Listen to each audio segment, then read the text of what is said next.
La question suivante vous est posée par Coltrane Attitude. Dans cette crise sanitaire, pensez-vous qu'il soit possible de retrouver toutes nos libertés individuelles, vaccin, port du masque, passe sanitaire, par l'unique voie juridique, ou, in fine, l'insurrection est-elle inévitable dans ce contexte? Merci. Là, on me demande de jouer un petit peu les Madame Soleil, là, ou Madame Arthur, ou je sais pas quoi. Moi, je n'en sais rien. Ce que je dirais quand même, c'est que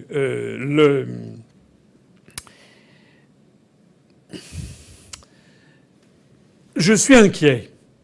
Je suis inquiet parce que, comme beaucoup de Français, je me pose des questions.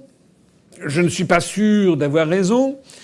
Mais il y a des choses qui ne vont pas. Il n'est pas normal que l'on impose de ce que certains appellent des vaccins, d'autres refusent d'appeler des vaccins. En tout cas, tout le monde est d'accord sur un fait, c'est qu'aucun des vaccins actuellement administrés sont des vaccins définitifs qui ont eu autre chose qu'une autorisation de mise sur le marché à titre temporaire. Ce sont des choses expérimentales dont l'expérimentation se terminera ou plutôt en 2022 ou en 2023 ou en 2024. Ça, c'est un fait incontestable. Le deuxième fait incontestable, c'est qu'il y a des médicaments controversés, c'est exact, mais qui sont d'une totale innocuité, comme l'ivermectine ou l'hydroxychloroquine, qui donnent, selon leurs partisans, qui sont nombreux, notamment sur l'ivermectine, il y a des centaines d'études, des dizaines d'études, soyons justes, des dizaines d'études qui témoignent d'effets tout à fait intéressants. L'ivermectine est un produit absolument inoffensif qui a été créé par un prix Nobel. Et on objecte à l'ivermectine ou à l'hydroxychloroquine alliée avec de l'azithromycine, on objecte des prétendues difficultés, risques d'effets secondaires, alors que les effets secondaires des vaccins, qui ne sont pas approuvés définitivement, sont complètement minimisés. Ça, c'est un fait objectif. Ça n'est pas normal. Je peux comprendre que, compte tenu de l'urgence, on ait dit, ben voilà, ceux qui veulent essayer un vaccin le font, mais il faut quand même qu'ils le sachent en parfaite connaissance de cause, que ce sont des vaccins qui n'ont pas d'autorisation de mise sur le marché définitive, que ce sont des vaccins pour lesquels les effets secondaires restent encore à découvrir. On en découvre d'ailleurs de nouveau à peu près tous les mois. On s'aperçoit qu'ils sont loin d'être négligeables. On s'aperçoit que les vaccins actuellement en cause, AstraZeneca, Pfizer, etc., présentent beaucoup plus d'effets secondaires dans tous les domaines que le vaccin H1N1, par exemple. Donc on s'aperçoit que ça n'est quand même pas de la gnognotte, alors qu'on interdit au même moment d'avoir recours massivement à l'ivermectine. Il y a des pays, il y a eu un reportage, je ne sais plus de quel... non, c'est Marianne qui a fait un reportage au Sénégal. On a vu qu'un des chefs de service épidémiologie d'un des grands hôpitaux de Dakar indique qu'il utilise l'hydroxychloroquine avec de l'azithromycine et qu'il a des bons résultats et que lui il fait ça un peu à l'ancienne, hein. Voilà, c'est le serment d'Hippocrate, c'est-à-dire que il essaye de ne pas nuire, mais il essaye de voir et il voit des trucs qui marchent. Moi, ce que je vois, c'est que le taux de mortalité au Sénégal est incomparablement inférieur au taux de mortalité en France. Alors certains vont me dire « Oui, mais ils ont plus de jeunes ». À quoi je répondrais « Oui, ils ont plus de jeunes au Sénégal, mais ils ont aussi des personnes âgées. Il faut pas non plus exagérer. » Et quand on intègre la différentielle des pyramides des âges, on s'aperçoit que le taux de mortalité au Sénégal est quand même très faible. Pareil sur l'Inde. Et là, il y a 3 semaines, un mois, on nous a fait des grands reportages. C'était la catastrophe en Inde, vous voyez bien, ici et ça. La dite catastrophe, ça a été un pic brutal, c'est retombé. C'est quand même un pays dont le taux de mortalité est un pays de 1,4 milliard d'habitants, qui a, en nombre de morts par habitant, la France est aux alentours de 1620 ou 1630 morts par habitant, alors qu'en Inde, on doit être aux alentours de 210 par habitant. Donc on ne vienne pas donner des leçons à l'Inde qui utilise massivement l'ivermectine. Ça, c'est mon point de vue général. Maintenant, pour en arriver à la question stricto sensu, moi, je ne sais pas ce qui va se passer.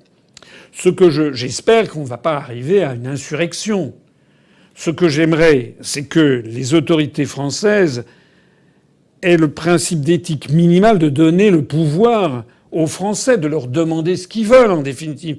Parce qu'au bout du compte, c'est quand même les Français dont il s'agit. C'est à eux qu'il faut demander, puisque paraît-il, c'est un équilibre entre le bénéfice et le risque. Donc c'est aux Français de décider. Et tout le monde sait bien que cette maladie, ce Covid-19, pour les gens qui ont moins de 40 ans, c'est une maladie bénigne. C'est très rare d'avoir des personnes qui décèdent en dessous de 40 ans. Très très rare. Et en dessous de 15 ans, c'est quasiment... c'est des cas uniques où, dans le monde, c'est extrêmement rare. Voilà. La grande majorité des personnes qui décèdent de la Covid-19, hélas, sont des gens qui ont plus de 75 ans, voire des très grands vieillards. On le sait. Donc, le bénéfice-risque, il doit aussi tenir compte de cet effet des choses. Moi, ce que je pense, c'est que c'est une affaire éminemment politique et que, au moment de c'est dans moins d'un an l'élection présidentielle. Et puis après, il y aura les élections législatives dans la foulée. Eh bien, c'est à ce moment-là, ça arrive, qu'il faut que les Français se mobilisent. Il faut que les Français examinent qui a dit quoi pendant la pandémie. Qui a pris quelle position? Toutes les personnes, je vois beaucoup de personnes qui se disent « Ah oui, moi je vais voter le RN, on n'a jamais essayé ». Mais qu'a dit le RN? Le RN a été complètement en arrière de la main sur cette question. D'ailleurs, il ne suffit qu'ils ne disent rien pour que les sondages fassent monter Madame Le Pen. Donc, moi, ce que je dis, c'est que mobilisons-nous. Mobilisons-nous pour les élections qui arrivent. Faites passer le message que les Français ne se laissent pas imposer les sondages qui vont leur vendre le trio Macron, Le Pen, Bertrand. Non.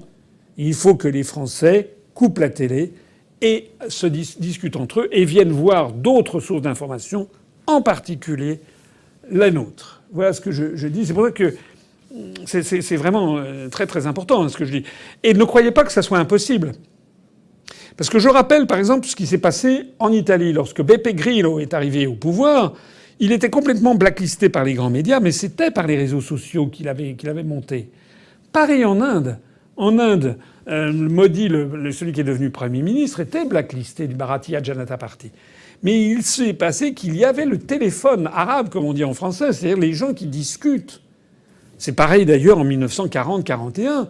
De Gaulle, il était blacklisté de tous les médias pétainistes de la France occupée. Hein.